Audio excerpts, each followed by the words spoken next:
하나님 말씀 읽겠습니다. 오늘 우리에게 주신 말씀은 에스더서 4장 1절에서부터 17절까지의 말씀입니다. 에스더 4장 1절에서 17절까지의 말씀을 한 절씩 교독하도록 하겠습니다. 제가 먼저 읽겠습니다. 모르드게가 이 모든 일을 알고 자기의 옷을 찢고 굵은 베옷을 입고 재를 뒤집어 쓰고 성중에 나가서 대성통곡하며 대궐 문 앞까지 이르렀으니 굵은 베옷을 입은 자는 대궐 문에 들어가지 못함이라. 왕의 명령과 조서가 각 지방에 이름에 유다인이 크게 애통하여 금식하며 울고 부르짖고 굵은 베옷을 입고 제 누운 자가 무수하더라. 에스더의 시녀와 내시가 나와 전하니 왕후가 매우 근심하여 입을 의복을 모르드게에게 보내니 그 굵은 베옷을 벗기고자 하나 모르드게가 받지 아니하는지라. 에스더가 왕의 오명으로 자기에게 가까이에 있는 내시 하닥을 불러 명령하여 모르드게에게 가서 이것이 무슨 일이며 무엇 때문인가 알아보라 하매 하닥이 대궐 문 앞 성중 광장에 있는 모르드게에게 이르니 모르드게가 자기가 당한 모든 일과 하만이 유다인을 멸하려고 왕의 금고에 바치기로 한 은의 정확한 액수를 하닥에게 말하고 또 유다인을 진멸하라고 수상궁에서 내린 조서 초본을 하닥에게 주어 에스더에게 보여 알게 하고 또 그에게 부탁하여 왕에게 나아가서 그 앞에서 자기 민족을 위하여 간절히 구하라 하니 하닥이 돌아와 모르드게의 말을 에스더에게 알림해 에스더가 하닥에게 이르되 너는 모르드게에게 전하기를 왕의 신하들과 왕의 각 지방 백성들이 다 알거니와 남녀를 막론하고 부름을 받지 아니하고 안뜰에 들어가서 왕에게 나가면 오직 죽이는 법이요 왕이 그자에게 금규를 내밀어야 살 것이라. 이제 내가 부름을 입어 왕에게 나가지 못한 지가 이미 30일이라 하니라. 그가 에스더의 말을 모르드게에게 전하매 모르드게가 그를 지켜 에스더에게 회답하되 너는 왕궁에 있으니 모든 유다인 중에 홀로 목숨을 건지리라 생각하지 말라. 이때 내가 만일 잠잠하여 말이 없으면 유다인은 다른 데로 말미암아 노임과 구원을 얻으려니와 너와 내 아버지 집은 멸망하리라. 내가 왕후의 자리를 얻은 것이 이때를 위함이 아닌지 누가 알겠느냐 하니 에스더가 모르드게에 화답하여 이르되 당신은 가서 수산에 있는 유다인을 다 모으고 나를 위하여 금식하되 밤낮 3일을 먹지도 말고 마시지도 마소서. 나도 나의 시녀와 더불어 이렇게 금식한 후에 규례를 어기고 왕에게 나아가리니 죽으면 죽으리이다 하니라. 함께 읽겠습니다. 모르드게가 가서 에스더가 명령한 대로 다 행하니라. 아멘. 제가 신대원에 입학하기 전에 청년부 활동을 했던 교회가 있었습니다. 그 교회는 순회 선교단이라는 선교단체 한 지역 지부로 그렇게 활동을 하고 있는 교회였습니다.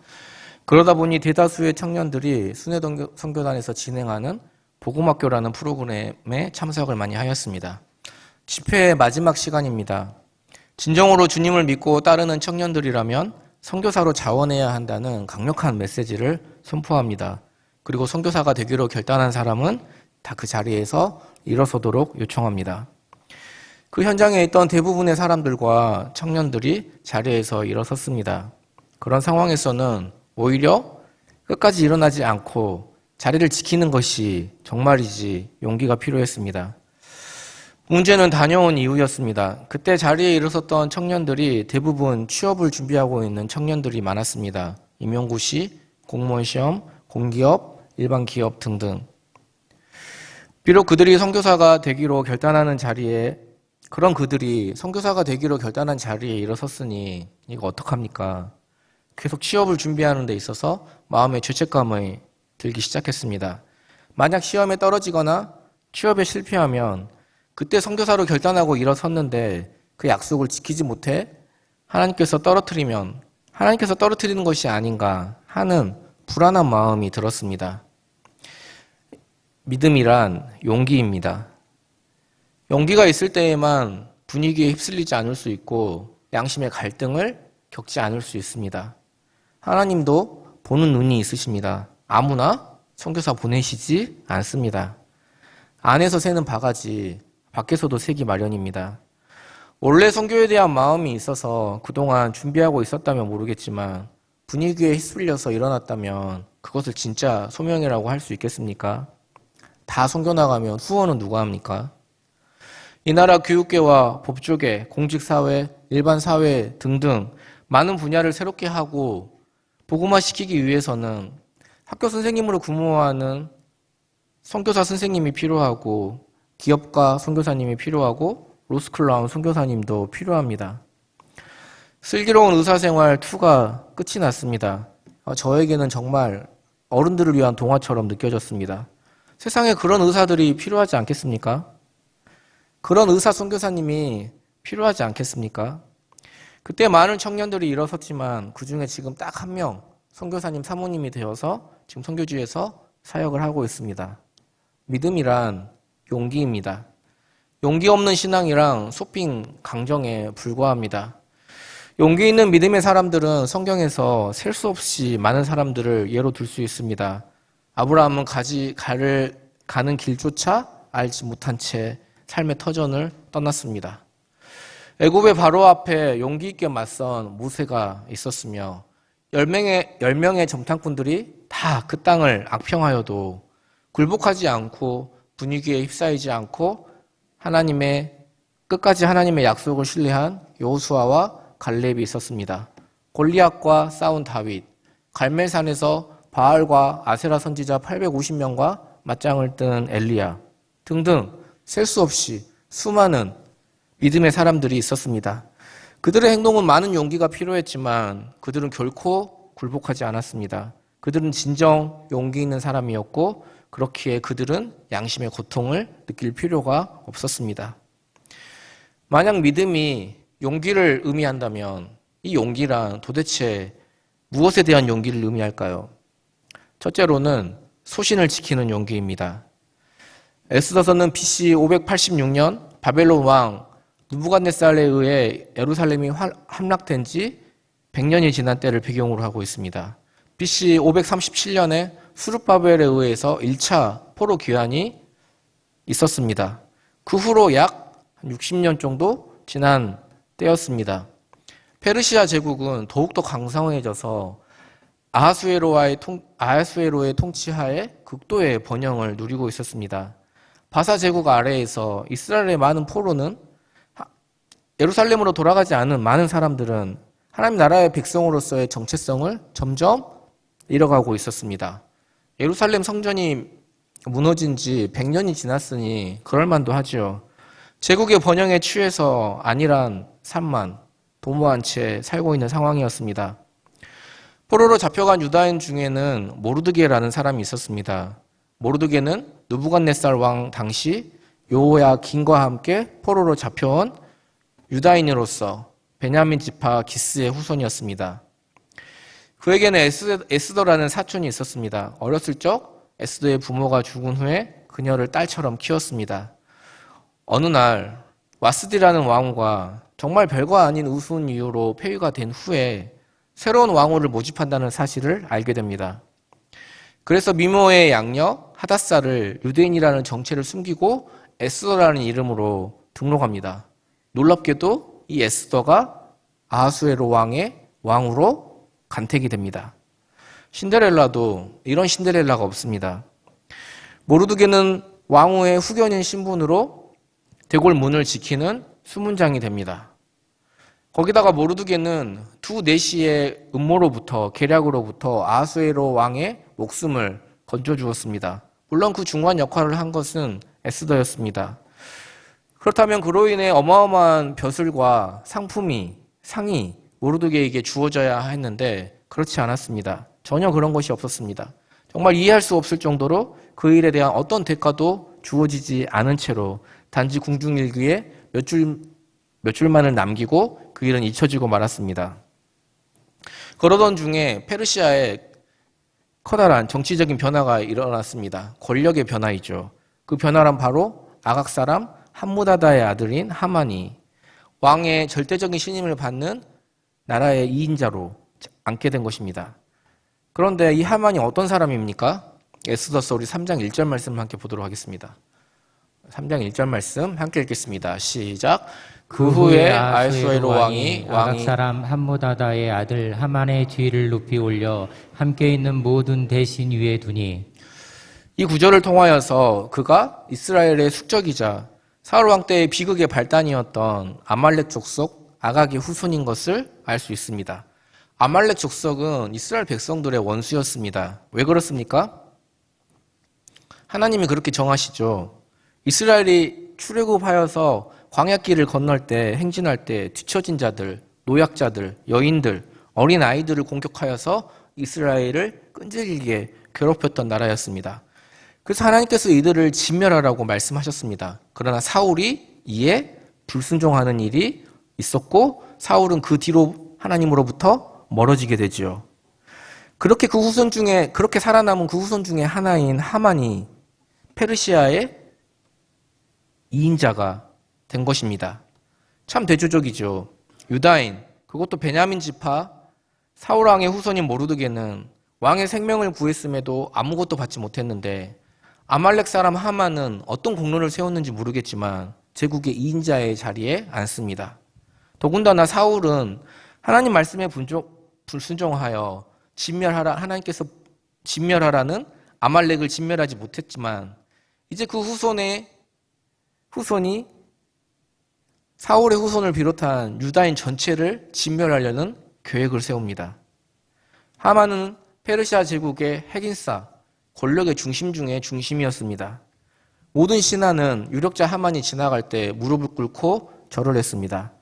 하지만 왕궁의 문지기였던 모르드게는 유력자 하만에게 무릎을 꿇지 않았고 절을 하지 않았습니다. 성경은 그 이유에 대해서 말을 하지 않습니다. 어떤 학자들은 다니엘 3장에서 사드락과 메삭과 아벳느고가 신상에 절하기를 거부한 것처럼 종교적인 신념에서 기인했다는 설명입니다. 그런데 만약 이것이 이유라면 모르드게는 하만 이외에 다른 사람들에게도 절을 하지 않았어야 합니다. 그렇다면 그는 왕궁에서 살아남아 있기가 힘들었을 것입니다. 본문에는 또한 그가 유독 하만에게만 꿇지도 않고 절하지도 아니한 것으로 기록되고 있습니다. 또 다른 이유는 아말렉에 대한 어떤 민족적인 이유가 있다는 것입니다. 저는 이 설명이 가장 타당하다고 생각합니다. 왜냐하면 신복들이 하만에게 절을 할 것을 종용을 하자 모르드게는 무엇을 내세웁니까? 자신의 신분이 유다인임을 내세웁니다. 또한 성경이 하만이 아각의 후손이라는 점을 강조한 점과 하만이 모르드게가 유다인임을 알고 난 이후에 보통 사람에게 적개심을 품거나 어떤 악한 마음을 품게 되면 그 사람과 그 가족을 멸하는 것을 보았어도 민족 자체를 다 멸한다는 것은 쉽게 상상하기 어려운 일입니다. 이를 통해서 하만과 모르드게 사이에 아말렉과 이스라엘 사이에 어떤 민족적인 원인이 있었음을 알 수 있습니다. 그러니까 이 이야기 뒤에는 하나님 나라의 백성과 하나님 나라를 대적하는 그런 나라의 영적인 전쟁이 일어나고 있는 것입니다. 흥미진진하죠. 하만은 자신에게 무릎 꿇지 않은 모르드게에게 분노하였고 보복을 계획합니다. 유대인 전체를 진멸하려는 계획이었습니다. 확실한 것은 모르드게가 모두가 하만을 칭송하는 그 대세에 따르지 않았으며 그 일은 결코 쉬운 일이 아니었다는 것입니다. 많은 희생을 각오한 용기 있는 일이었습니다. 그리고 하나님께서는 그 모습을 나쁘게 평가하지 않으셨습니다. 하나님은 이 위기를 통하여서 모르드게를 통해 발단한 이 위기를 통하여서 참된 역사의 주관자의 심을 보이시고 제국의 안일함에 젖어서 점점 정체성을 잃어가고 있는 유다인들에게 그들의 정체성을 다시 회복시켜 주시는 사건으로 하나님께서 인도하십니다. 우리도 그리스도인으로서 사람들의 평가를 두려워하지 않고 손해보는 것을 두려워하지 않으며 용기 있게 소신을 지켜야 할 때가 있습니다. 현대 기독교 이미지 평가 보고서라는 부제를 지닌 나쁜 그리스도인이라는 책이 있습니다. 주로 16살에서부터 29살에 이르는 비그리스도인, 책에서는 그들을 외부인이라고 부릅니다. 예수를 믿지 않는 외부인들이 교회 바깥에서 우리 교회를 바라봤을 때 어떻게 생각하는지 인터뷰 등을 통하여서 탐구한 내용을 담고 있습니다.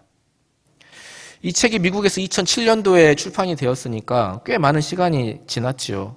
그렇다면 지금 14년 정도가 지난 지금은 기독교에 대한 이미지가 그때보다 좋아지고 더 개선이 되었을까요? 그렇지 않습니다. 부정적인 이미지는 오히려 더 견고해졌다고 할 수 있습니다. 미국 기독교에 대한 내용을 담고 있음에도 불구하고 한국의 기독교 상황에도 그대로 적용이 될 뿐 아니라 오히려 한국의 상황이 더 심각해 보입니다. 이 책에 의하면 외부인들은 그리스도인들이 무엇을 추구하기보다는 무엇을 싫어하는지를 더 잘 생각해내며 그리스도인들은 우리 편 아니면 무조건 적이라는 식의 정서를 가진 사람들이라고 여긴다는 것입니다. 외부인들이 보기에 그리스도인들은 예수님을 사랑한다고 하면서 다른 사람들을 무시하고 심지어 악마 취급을 한다는 것입니다. 지금 한국 사회에도 그렇지만 특별히 청년 계층들에 있어서 기독교에 대한 반감이 굉장히 심각합니다. 그런 것들을 뻔히 알고 있으면서 이런 상황에서 자신이 그리스도인이라고 밝히는 것, 그리고 그리스도인답게 행동하는 것은 용기가 필요합니다. 용기 있는 그리스도인으로 소신을 지키며 이 세상을 살아가는 것은 결코 쉬운 일이 아닙니다. 전에 섬기던 교회 담임 목사님께서 목장 모임을 인도하면서 목원들에게 물었습니다. 그리스도인으로서 세상을 살아갈 때 용기가 필요한 경우는 어떤 경우입니까? 몇몇 목원들이 자신들의 삶 속에서 그리스도인임을 드러내려 할 때 용기가 필요한 영역임을 고백했습니다. 자신이 갑일 경우에는 몰랐는데 을의 자리로 바뀌고 나서는 접대해야 할 상황에서 술 대접을 하지 않는 것이 참 어렵다고 했습니다. 그나마 요즘에는 골프 대접으로 많이 바뀌어서 다행이죠. 하지만 1차로 끝나지는 않지 않습니까? 갑일 경우에는 술 대접하겠다는 제안에 고맙지만 괜찮다라고 쉽게 거절할 수 있었습니다. 그러나 요즘에는 을의 입장에 서다 보니 술 대접을 요구할 때 거절하는 것이 몹시 부담된다는 것입니다. 또한 부담되는 것 중에 하나는 직장 동료들과 식사를 하게 되었을 때 식사 기도를 하는 것입니다. 물론 개인적으로 멋쩍은 이유도 있을 것입니다. 조사해 보지도 않았고 물어보지도 않았지만 우리 교회 성도님 중에서도 직장에서 식사 기도를 적당히 때우거나 눈 뜨고 속으로 잠시 기도하는 것으로 대충 지나가는 분들이 있으리라 생각됩니다. 어떤 분은 직분이 있으신 분임에도 불구하고 친한 친구들과의 모임에서조차 식사 기도를 못 하시는 분도 있습니다. 그렇죠. 차라리 모르는 사람이면 내가 식사 기도 할 수 있는데 나의 성장과 나의 모든 과정을 다 아는 친한 친구들 앞에서 오히려 그리스도임을 드러내고 식사 기도하기가 더 어려운 법입니다. 이처럼 세상 속에서 그리스도인으로 살아간다는 것은 사소한 일상에서조차 큰 용기를 발휘해야 하는 일입니다. 청년들도 마찬가지죠. 대학생활 하면서 그리고 사회에 막 진출해서 술 마시지 않고 버티는 것 결코 쉽지 않습니다. 물론 술 한잔 한다고 해서 지옥 가거나 죄를 짓는 건 아닙니다. 그러나 그러한 사소한 영역에서조차 자신의 믿음을 지키지 못하고 소신을 지키지 못한다면 다른 것 하나씩 다 무너지게 되어 있습니다.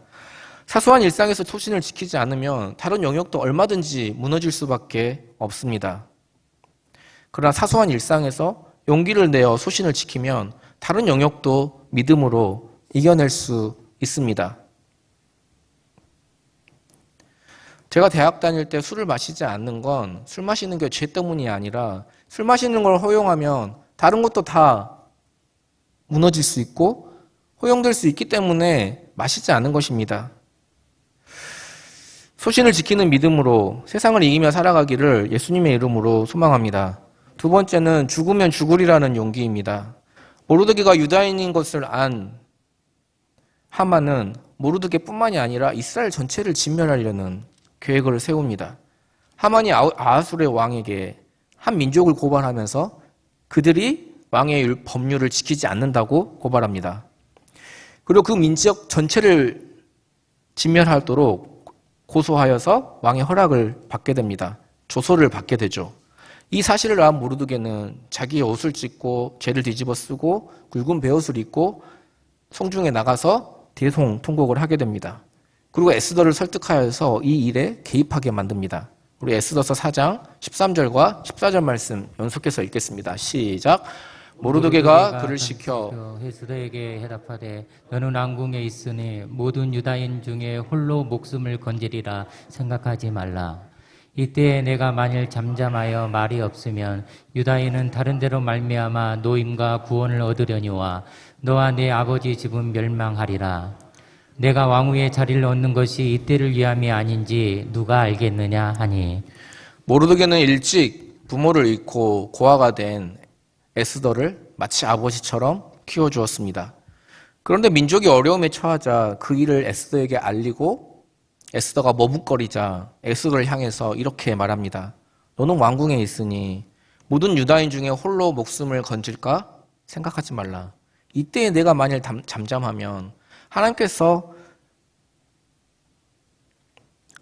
유다인은 다른 데로 말미암아 구원과 노임을 얻으려니와 너와 내 집은 멸망하리라. 내가 왕후의 자리를 얻은 것이 이때를 위함이 아닌지 누가 알겠느냐. 보통 아버지 같은 경우에는 자기의 가족, 자기의 딸만이라도 보호하려는 것이 인지상정입니다. 그렇지만 에스더의 아버지 같은 경우에는 아버지 같은 모르드게는 정반대로 행합니다. 머뭇거리는 에스더를 오히려 적극적으로 그 일에 나서게 만듭니다.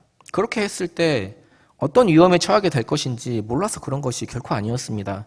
그러다가 죽을 수도 있다는 것을 알았습니다. 그렇지만 그렇게 했습니다. 모르드게의 설득을 들은 에스더 또한 완전히 그 뜻을 바꿉니다. 그의 굳은 결심을 에스더가 모르드게에게 한 마지막 이야기에 그 말에 그대로 드러납니다. 죽으면 죽으리라. 사람의 운명은 하나님께 달려 있습니다. 특별히 죽고 사는 것은 하나님께 달려 있습니다. 만약 그렇게 옳은 일을 하다가 목숨을 잃게 되면 그것은 분명히 하나님께서 두 사람의 생명을 거두어 가려는 뜻을 품고 계시기 때문이지 아하수에로의 손에 그렇게 되는 것이 아니라는 것을 확실히 알고 있었습니다. 눈으로 보기에는 아하수에로가 강력한 힘을 가지고 있고 죽고 사는 힘을 권세를 가지고 있는 것처럼 보이지만 실제로는 하나님께서 그들의 생명을 주관하고 계심을 그들은 알았습니다. 그래서 죽으면 죽으리라는 이 에스더의 말의 의미는 자신의 목숨을 아하수에로가 아닌 하나님께 맡긴다는 의미가 있는 것입니다. 그렇게 에스더는 자신의 목숨을 하나님께 맡긴 채로 자신이 유대인인 왕으로서 자기의 동족들을 위해서 마땅히 해야 한다고 생각했던 그 일에 헌신할 수 있었던 것입니다. 모르드게도 그렇고 에스더도 그렇고 그런 용기를 낼 수 있었던 것은 그 두 사람의 용감함으로부터 나온 결정이 아니었습니다. 두 사람은 무엇보다도 하나님을 철저하게 신뢰했기 때문에 그렇게 할 수 있었던 것입니다. 두 사람 다 그 일이 에스더의 생명을 빼앗아갈 만한 위험한 일이라는 것을 너무나 잘 알고 있었습니다. 에스더가 먼저 왕을 찾아가는 일도 그렇지만 나중에 직접 그 일을 밝혔을 때 왕이 그 이야기를 듣고 에스더 편을 들어주리라는 보장이 없었기 때문입니다. 더군다나 에스더는 자신이 유다인이라는 신분을 숨기고 왕궁에 들어가지 않았습니까? 그렇지만 두 사람은 그런 상황에서도 하나님을 신뢰했습니다. 그래서 두 사람은 같은 결정을 내릴 수 있었던 것입니다. 특이하게도 에스더의 하나의 중요한 특징 중에 하나를 뽑으라고 한다면은 에스더서에는 하나님이라는 단어가 단 한 글자도 등장하지 않습니다. 전혀 언급되지 않습니다. 그럼에도 에스더는 어떤 성경에서보다 하나님의 역사를 강력하게 증언합니다. 페르시아 제국이 아하수에로 왕이 제국의 2인자가 어마어마하게 커 보이고 많은 권력을 가진 것처럼 보이지만 실제로는 하나님께서 이스라엘 백성들과 여전히 함께 하심을 에스더와 모르드게와 함께 하심을 증언합니다. 용기의 근원, 용기의 출처는 오직 여호와 하나님이심을 드러내 주십니다. 우리가 어떻게 남을 용서할 수 있는 용기를 가질 수 있습니까? 하나님께서 우리와 함께 하시기 때문입니다. 우리가 어떻게 손해를 보며 희생하며 위험을 감수하며 십자가를 지는 용기를 품을 수가 있습니까? 천지를 창조하신 전능하신 하나님께서 인간의 생사화복을 주관하신 하나님께서 우리와 함께 하심을 믿기 때문입니다. 최근에 넷플릭스에서 DP라는 군대를 배경으로 한 드라마가 인기를 끌고 있습니다.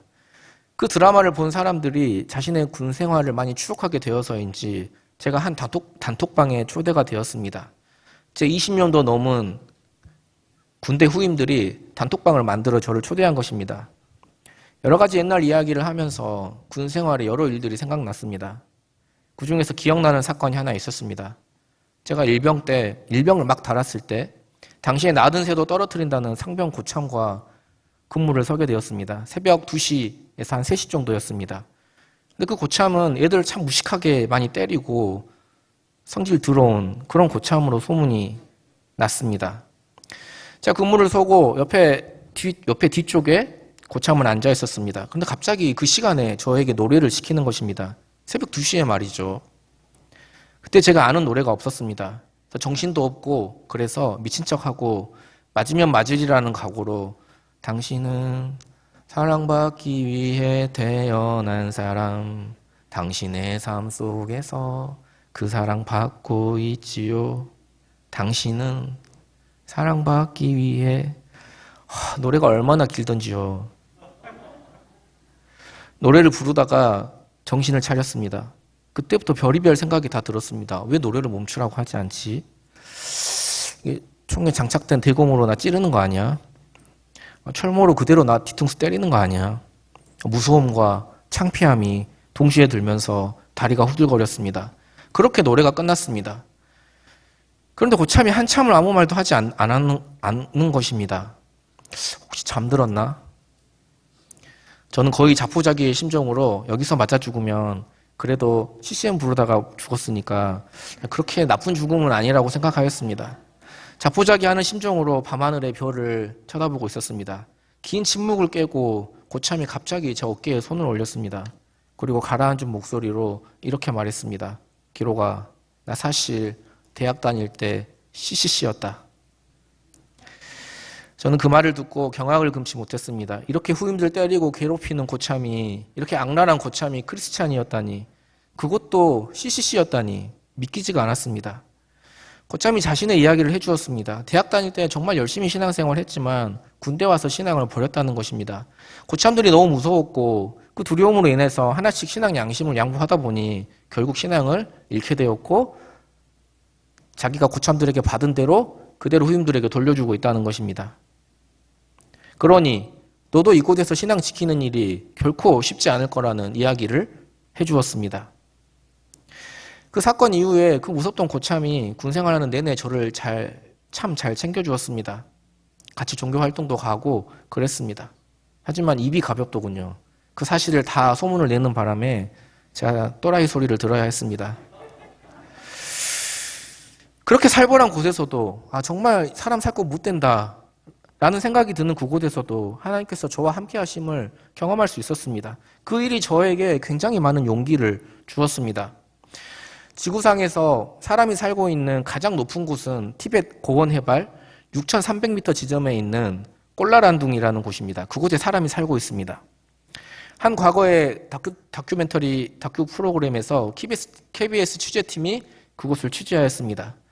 그곳에 사는 현지인 까르마 씨의 텐트로 취재차 찾아간 날의 기온은 영하 20도의 강추위였습니다. 얼마나 추웠던지 카메라의 작동이 수시로 멈출 정도였습니다.